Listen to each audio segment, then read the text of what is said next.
ಗುರು ರಾಘವೇಂದ್ರ ಹರೇ ಪಾಂಡುರಂಗ. ನಮ್ಮ KRS ಶಿವಶಕ್ತಿ ಭಜನಾ ಮಂಡಳಿಯವರು ಇವತ್ತು ದಿವಸ ಭಾಳ ಅದ್ಭುತವಾಗಿರ್ತಕ್ಕಂತಹ ಭಜನಾ ಕಾರ್ಯಕ್ರಮವನ್ನು ಭಗವಂತನಿಗೆ ಅರ್ಪಣೆ ಮಾಡಿದ್ರು. ಇಂಥ ಒಂದು ಶುಭ ಸಂದರ್ಭದಲ್ಲಿ ವಿಶೇಷವಾಗಿ ನಿನ್ನೆ ತನಕ ದಸರಾ ಮಹೋತ್ಸವನ್ನೆಲ್ಲ ನೋಡಿ ಆನಂದಿಸಿ ಎಲ್ಲ ನಾವು ಭಗವಂತನನ್ನು ಆರಾಧಿಸಿ ಅವನ ಆಶೀರ್ವಾದವನ್ನು ಪಡೆದಿದ್ದೇವೆ. ಇಂತಹ ಒಂದು ಶುಭ ಸಂದರ್ಭದಲ್ಲಿ ಇವತ್ತಿನ ಒಂದು ಜ್ಞಾನ ಚಿಂತನೆಯನ್ನು, ಇವತ್ತು ನಡೆದಿರೋ ವಿಚಾರವನ್ನು ನಿಮ್ಮ ಮುಂದೆ ಪ್ರಸ್ತುತಪಡಿಸೋಕ್ಕೆ ಭಾಳ ಇಷ್ಟಪಡ್ತಿದ್ದೀನಿ. ಸದ್ಯದಲ್ಲಿ ಏನಾಯಿತು, ನಮ್ಮ ರಾಜಗೋಪುರದ ಒಂದು ನಿರ್ಮಾಣದ ಕಾರ್ಯ ಸ್ವಲ್ಪ ಈ ಕುಂಠಿತಾಯಿತು. ಒಂದು 2 ತಿಂಗಳಿಂದ ಒಂದು 6 ತಿಂಗಳಿಂದ ಸತತವಾಗಿ ಭಾಳ ನಿಧಾನಗತಿಗೆ ಬಂದು ಕಡೆಗೆ ಸ್ಟಾಪೇ ಆಗೋಯಿತು, ಕಡೆಗೆ ನಿಂತೆ ಹೋಯಿತು. ಇವತ್ತು ದಿವಸ ಬೆಳಗ್ಗೆ ಕೆಳಗಡೆ ಹೋಗಿ ಆ ಭಗವಂತನ ಪಾಂಡುರಂಗನ ರುಕ್ಮಿಣಿ ಮುಂದೆ ನಿಂತ್ಕೊಂಡು, ಅಪ್ಪ ನಾನಿನ್ನ ದರ್ಶನ ಮಾಡಕ್ಕೆ ಬರ್ತಾ ಇದ್ದೀನಿ, ದಯಮಾಡಿ ಒಂದು ರಾಜಗೋಪುರದ್ದೇನಿದೆ ಕೆಲಸ ಪೂರೈಸಿ ಮಾಡಪ್ಪ ಅಂತ. ಹೇಗೋ ಏನೋ ಗೊತ್ತಿಲ್ಲ ನೋಡಿ, ಇದ್ದಿದ್ದಾಗೆ ಆ ಥರ ಅಂದ್ಕೊಂಡ ತಕ್ಷಣವೇ ಒಬ್ಬ ಮೇಸ್ತ್ರಿ ಬಂದ, ಒಬ್ಬ ಕಾಂಟ್ರಾಕ್ಟರ್ ಬಂದ. ಅವ್ರ ಜೊತೆ ಮುಂಚೆ ಮೊನ್ನೆಲ್ಲ ಮಾತಾಡಿದ್ವಿ. ಅದು ಬರ್ತಾನೋ ಬರೋ ಗ್ಯಾರಂಟಿ ಇರಲಿಲ್ಲ, ಅವನು ಆಗ್ತಾನೋ ಇಲ್ವೋ, ಯಾಕೆ ನಮ್ಮ ರೇಟಿಗೆ ಅವ್ರು ಒಪ್ಕೋಬೇಕು. ದೇವಸ್ಥಾನ ಸ್ವಲ್ಪ ಕಡಿಮೆ ರೇಟಿಗೆ ಅವನು ಒಪ್ಪ ಅಂತ ಹೇಳಿದ್ರು, ನಿಂತೋಗಿತ್ತು. ನಾವು ಬರೋಕ್ಕಾಗಲ್ಲ ಅಂತ ಹೇಳೋಳಗಿದ್ದವನು. ಅವ್ರ ಮಗ ಅವನಿಗೆ ಪ್ರೇರಣೆ ಮಾಡಿದಂತೆ. ನೋಡಿ, ಎಲ್ಲಿದ್ದನಿಗೆ ಪಾಂಡುರಂಗ ಎಲ್ಲಿ, ಅವ್ರ ಮಗ ಎಲ್ಲಿ, ಅವ್ರ ಮಗ ಅಪ್ಪನಿಗೆ ಹೇಳಬೇಕು ಅನ್ನೋದೇನಿದೆ. ಒಂದು ದಿವಸ ಬೆಳಗ್ಗೆ ಬಂದು ನಮ್ಮ ಮಗ ನನಗೆ ತುಂಬ ಕನ್ವಿನ್ಸ್ ಮಾಡ್ದ, ದೇವಸ್ಥಾನ ಅಂತೇಳಿ ನೀವೇನು ಹೇಳಿದ್ರೋ ಆ ಕೆಲಸವನ್ನು ನಾನು ನೆರವೇರಿಸೋದಕ್ಕೆ ರೆಡಿ ಇದ್ದೀನಿ ಗುರುಗಳೇ ಅಂತೇಳಿ ಇವತ್ತು ದಿವಸ ಒಪ್ಕೊಂಡಿದ್ದೇನೆ. ನಾಳಿದ್ದು ಸೋಮವಾರದಿಂದ ಇದೆಲ್ಲ ಪ್ರಾರಂಭ. ಮತ್ತೆ ಪುನರಾರಂಭ ಸೋಮವಾರದಿಂದ. ಯಾಕೆ ಇಷ್ಟೆಲ್ಲ ಹೇಳ್ತಾ ಇದ್ದಾರೆ, ಇವತ್ತು ನಡೆದಿರ್ತಕ್ಕಂಥ ನಿಜ ಪ್ರಮಾಣ. ಯಾಕೆ ಅಂತಂದರೆ ಅದೆಲ್ಲ ಭಗವಂತನ ಚಿತ್ತ. ನಾನು ಅಂದ್ಕೊಂಡಿದ್ದಕ್ಕೂ ಪಂಡ್ರಾಪುರಕ್ಕೆ ಹೋಗಬೇಕು ಅಂತ ಅಂದ್ಕೊಂಡ ತಕ್ಷಣ ಇದೆಲ್ಲ ಆಗಬೇಕು ಅಂತಂದರೆ ಅದು ವಿಶೇಷ. ಅದಕ್ಕೆ ಏನಾಗಿದೆ, ನಾನು ತುಂಬ ಹಿಂದೆ ಒಂದು ಸಂಕಲ್ಪ ಮಾಡಿದ್ದೆ. ನಮ್ಮ ಮನೆಗೆ ಬಂದ ವಿಠಲನ ಪಾದ ಪೂಜೆಗೊಂಡ ಅಂಥೇಳಿ ಒಂದು ಹಾಡನ್ನ ಬರೆದೆ. ಯಾಕೆ ರಾಜಗೋಪುರಕ್ಕಾಗಿ ಬರೆದೆ. ಆ ಹಾಡನ್ನ ಸದ್ಯಕ್ಕೆ ನಿಂತೋಗಿದ್ದು. ಆಮೇಲೆ ಇದೇನು ಮಾಡೋಣ ಅಂತ ಮತ್ತೆ ಪ್ರಾರಂಭ ಮಾಡ್ತಾ ಬೆಳಿಗ್ಗೆ ಕೂಡ ಒಂದ್ಸರಿ ಹೇಳ್ಕೊಂಡೆ. ಅದೇನು ನೋಡಿ, ಭಗವಂತ ಆ ರಾಜಗೋಪುರದ ಕೆಳಗಡೆಗೆ ಅವನೇ ಬಂದು ಸಾಕ್ಷಾತ್ ಅವನೇ ಬಂದಿದ್ದು. ಅವನೇ ಹಾಗಾದರೆ ರುಕ್ಮಿಣಿಯಲ್ಲಿ ಹಾಗೆ ಅಂತಂದಾಗ ಆ ಸತಿಯದೊಡನೆ ಬಂದ.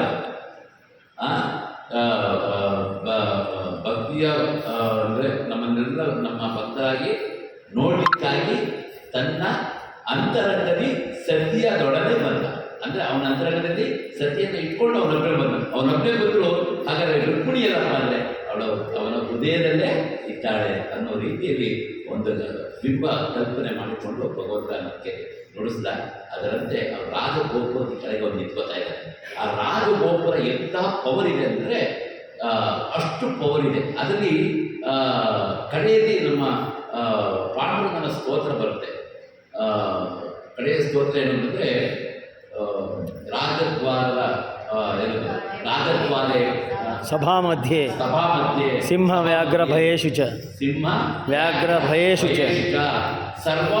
ಸ್ತಂಭನಂ ಕೃತ್ವ ಸರ್ವತ್ರ ವಿಜಯೀ. ಅದು ಲಾಸ್ಟ್ ಕಡೆಯಲ್ಲಿ ಸ್ಕಂದ ಪುರಾಣದ ಕಡೆಯ ಶ್ಲೋಕ ಇದೆ. ಅದು ಎಷ್ಟು ಚೆನ್ನಾಗಿದೆ ಅಂದರೆ ರಾಜದ್ವಾರ ಸಭಾ ಮಧ್ಯೆ. ರಾಜದ್ವಾರದ ಯಾರು, ರಾಜಗೋಪುರದ ಒಳಗೆ ನಿಂತ್ಕೋತೀವಲ್ಲ ಅದು ರಾಜದ್ವಾರ. ಆ ರಾಜದ್ವಾರ ನಿಂತ್ಕೊಂಡು ವಿಮಾನ ಗೋಪುರ ನೋಡಿ ಎಂತ ಅದ್ಭುತ. ಅಲ್ಲಿಂದ ವಿಮಾನ ಗೋಪುರ ನೋಡಿದಾಗ ಏನಾಗುತ್ತೆ, ವ್ಯಾಘ್ರ ಭಯ ಅಂದರೆ ಸಿಂಹ, ನಮಗೆ ವ್ಯಾಘ್ರ ಅಂದರೆ ಸಿಂಹದ್ದು ಪಾಪದ ಭಯ ಇವೆಲ್ಲ ಇರ್ತವಲ್ಲ, ಅಂಥ ಭಯಗಳನ್ನೆಲ್ಲ ಹೋಗಿಸ್ತಾನೆ ಅಲ್ವಾ. ಆ ವ್ಯಾಘ್ರ ಭಯವೆಲ್ಲ ಹೋಗಿಸಿ ಏನು ಮಾಡ್ತಾನೆ, ಸರ್ವ ವಾಕ್ಸ್ತಂಭನ ಕೃತ್ವ. ವಾಕ್ಸ್ತಂಭನ ಅಂತೇನು, ಒಳ್ಳೆಯ ಮಾತನ್ನ ವಾಕ್ಚಾತುರ್ಯವನ್ನು ಕೊಡ್ತಾನೆ. ಅವನು ಸ್ತುತಿಸಿರ್ತಕ್ಕಂಥ ಒಂದು ಶಕ್ತಿಯನ್ನು, ಯಾವಾಗಲೂ ಭಜನೆ ಮಾಡ್ತಕ್ಕಂಥ ವಾಕ್ ಶಕ್ತಿಯನ್ನು ಅವನು ಕೊಡ್ತಾನೆ ಅಲ್ವಾ. ವಾಕ್ಸ್ತಂಭನ ಕೃತ್ವ ಸರ್ವತ್ರ ವಿಜಯ. ನಾವು ಯಾವುದೇ ಒಂದು ಕಾರ್ಯಕ್ಕೆ ಕೈ ಹಾಕಿದಾಗ ವಿಜಯ ಸಾಧಿಸ್ತಾನೆ ಅಂತೇಳಿ, ವಿಜಯ ಸಾಧಿಸಕ್ಕಾಗಿ ರಾಜಗೋಪುರನ ನಿರ್ಮಾಣ ಮಾಡಿಕೊಂಡು ರಾಜಗೋಪುರದ ಕೆಳಗೆ ನಿಂತು ವಿಮಾನ ಗೋಪುರ ನೋಡಿದ್ರೆ ಇಷ್ಟು ನಮಗೆ ಶಕ್ತಿ ಅದರಿಂದ ಸಿಗತ್ತೆ. ಅಂತಹ ಅದ್ಭುತವಾಗಿರ್ತಕ್ಕಂಥ ಪಾಂಡುರಂಗನೇ ಒಬ್ಬನೇ ಬರಬೇಕು ಅಂತ ಮನಸ್ಸಲ್ಲಿ ಏನಿತ್ತು ಗೊತ್ತಿಲ್ಲ. ಆ ರಾಜಗೋಪುರಗಳಿಗೆ ದೊಡ್ಡ ಒಂದು ವಿಗ್ರಹ, ಒಂದು 8 ಅಡಿ ಎತ್ತರದ ಒಂದು ವಿಗ್ರಹ ಬರುತ್ತೆ. ಅಲ್ಲಿ ಪಾಂಡುರಂಗ ಒಬ್ಬನೇ ಇರ್ತಾನೆ. ಸೊ ಆದ್ದರಿಂದ ಅಂಥ ಜಾಗದಲ್ಲಿ ನಾವು ವಿಮಾನ ಗೋಪುರವನ್ನು ವೀಕ್ಷಣೆ ಮಾಡ್ತಕ್ಕಂಥದ್ದು ಈ ಒಂದು ಸಾಲಿದೆ ನೋಡಿ, ಯಾರು ಸ್ಕಂದ ಪುರಾಣ ಬರೀತಕ್ಕಂಥ ಸ್ತೋತ್ರಕ್ಕೂ ನಮ್ಮ ರಾಜಗೋಪುರಕ್ಕೂ ಅಲ್ಲಿಂದ ವಿಮಾನ ಗೋಪುರ ನೋಡೋದಕ್ಕೂ ಎಷ್ಟು ಒಂದು ತುಂಬ ಕಾಕತಾಳೀಯ ನನಗೆ ಸೇರಿಕೊಂಡಿದೆ ಅನ್ನೋಕ್ಕೆ ಆ ಭಗವಂತ ಇರೋದೇ ಸಾಕ್ಷಿ.